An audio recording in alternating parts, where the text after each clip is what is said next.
Welcome to The Explainer. Okay, let's just dive right in. Today we are unpacking an incredibly fascinating, albeit completely imaginary, debate over the New York City housing crisis. It's a scenario crafted by our source material to test the absolute limits of housing policy. We're looking at a deeply uncomfortable question. What if the proposed cure for unaffordable rent essentially destroys the very concept of private ownership? We're going to explore this through a brilliantly constructed text that mashes together modern politicians, classic economists, a frustrated local landlord, and, believe it or not, a very confused ghost. So, everything revolves around this core, super provocative question. What actually happens when government rules, the ones designed to make housing affordable, end up making property ownership impossible? The debate we're analyzing asks if these rules are purposefully being used to justify taking more and more control over private assets, but kind of packaged neatly in the language of compassion. And honestly, this isn't just a New York thing. It's a huge question about how cities everywhere might try to manage your property and your neighborhood in the near future. To really get the tension here, the sources start by putting us in the shoes of a small New York landlord. He shows up to this imaginary town hall with a folder just stuffed with mortgage statements, tax bills, and plumber invoices. And he makes this argument that he only truly owns the building when there is a bill to pay or a roof to fix. But as he points out, the absolute second rents are frozen by the city, he loses all actual control over his property's financial survival. Here is our roadmap for this explainer. 1. The NYC housing debate. 2. The rent-free squeeze. 3. Punishing abuse versus trapping owners. 4. Who gets the building? And 5. The true cost of free. Let's get right into it. Section 1. The NYC housing debate. A crisis of affordability and ownership. Let's establish the painful reality right up front. This is a genuine crisis. Both tenants and small landlords are feeling intensely squeezed. Representing the city's intervention in our text is Mayor Zohran Mamdani. He forcefully defends tenant protection, arguing that a rent freeze isn't just some economic lever, it is a strict moral imperative. He argues that people simply cannot live in a city where rent eats their entire paycheck, and that these policies give families some desperately needed breathing room. For him, the city belongs to the people who actually live in it, not just investors treating it like casino chips. But the pushback from the other side is immediate. Economists like Milton Friedman step into the debate to issue a stark warning. You literally cannot legislate away economic reality. He argues that separating the price of rent from the actual cost of maintenance doesn't solve the housing problem at all. It just forces the building owner to absorb the financial difference until they completely run out of money and the building ultimately decays. Which brings us to Section 2, the rent freeze squeeze, when costs rise and income stops. This is the raw mechanics of how a rent freeze operates on the ground, what the landlord describes as the inescapable math problem of his daily life. Just look at this. It brilliantly illustrates the property trap. You have the massive tension of frozen rents pushing your only source of income down, while inflation, city taxes, insurance premiums, and labor push the cost of survival up. It's like a vice grip, right? The landlord is expected to cover rising expenses with a totally capped income. And when the math inevitably fails, he's the one held responsible. Section 3. Punishing abuse versus trapping owners. Who caused the decay? So, when a building eventually deteriorates under this immense financial pressure, society has to ask, who was really at fault here? Is it the owner who couldn't pay, or the policy that made payment impossible? The conservative critique in our source text, championed by Sowell, highlights what he sees as a massive flaw in the political messaging. The rhetoric treats the wealthy absentee slumlord, the guy who extracts wealth and totally ignores mold, and the financially drowning small owner as the exact same villain. By failing to distinguish between the two, the policy ends up punishing the very people actually trying to maintain the housing supply. To add a bit of bizarre but perfect comic relief, the text even summons the ghost of Karl Marx. Even the father of communism looks at this municipal policy and calls it absurd.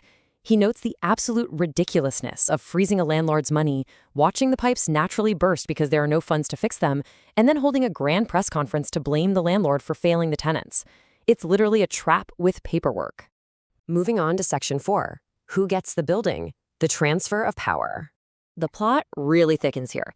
The ultimate question isn't just about who gets blamed for a failing building. The most critical part of this whole debate is what happens after a landlord is deemed negligent and officially stripped of their property by the city. The city's plan involves transferring these buildings to what they call responsible stewards, usually nonprofits, tenant groups, or community land trusts. Mayor Mamdani views this as a beautiful way to empower communities and rescue tenants. But the critics? They view this definition with deep suspicion, seeing it as a purely ideological transfer of private property directly into the hands of political allies. The crucial pushback is captured perfectly here in Thomas Sowell's 3 core questions. He's asking us to look past the political speeches. Did the owner refuse, or did the policy make it impossible? And most importantly, who actually gains control?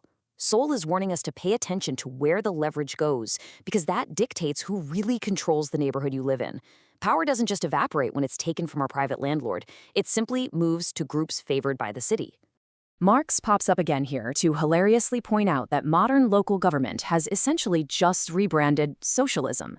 Instead of revolutionary poetry and barricades in the streets, it's done with gentle municipal grant language, massive compliance departments, and corporate buzzwords like mission-aligned entities. The small landlord drives this reality home. He points out that taking a building from him and handing it to a community group does absolutely nothing to magically fix a broken boiler or lower skyrocketing insurance rates. The harsh math of maintaining a building, it remains exactly the same. The only thing that actually changes under political allocation is that the new owner gets praised for trying, while the old owner got destroyed for failing. Finally, Section 5, the true cost of free: buses, housing, and the expansion of the state. Let's see how this builds into a much broader and frankly super consequential philosophical debate about the word free. In the source text, the debate suddenly shifts from housing to a proposal for free buses. Milton Friedman quickly jumps back in to remind us of a foundational economic truth. Free does not mean zero cost. Political promises of free services simply take the highly visible cost at the fare box and shift it into hidden costs for taxpayers, future municipal debt, and inevitable service cuts down the line. Thomas Sowell zooms out to identify a very specific and kind of alarming pattern happening here: the shrinking of private life. Housing gets too costly, so the government controls the rent. Transit gets costly, fares are removed. Food gets costly, and suddenly there are proposals for city-run grocery stores. Sowell warns that solving affordability crises with constant government intervention slowly but surely shifts the center of daily life away from civil society and entirely into political administration. Mayor Mamdani, however, fiercely defends this expansion. He completely flips the definition of freedom on its head, arguing that a working person who is crushed by the cost of living, who can't afford rent or a bus ticket, isn't truly free anyway. In his view, using public tools to provide relief and remove economic barriers is actually the ultimate expansion of human freedom. And that leaves us staring at this massive fundamental clash. It is the philosophical core of our explainer today. Does direct aid and government control over prices create true freedom, or does it tie citizens directly to political management, creating a system of total dependency where the government becomes the provider you simply cannot refuse? The sources map out this chilling 5-step sequence. They argue that a free society doesn't lose its property rights in one dramatic, revolutionary moment. Instead, it loses them slowly through rent boards, legal notices, and endless compliance paperwork. You cap the income, you raise the obligations, you define the inevitable failure, you transfer the control to your allies, and brilliantly, you call it compassion. It slowly hollows out what ownership even means. We're going to leave you with this final provocative thought to chew on. A city likely cannot confiscate its way into abundance. But if it tries, if the government becomes the provider, the judge, the price setter, and the selector of who gets to own what is left for ordinary people to actually own and build for themselves? Are we being helped, or are we being managed? Thanks for joining us for this deep dive on The Explainer. Keep asking the hard questions, and we'll see you next time.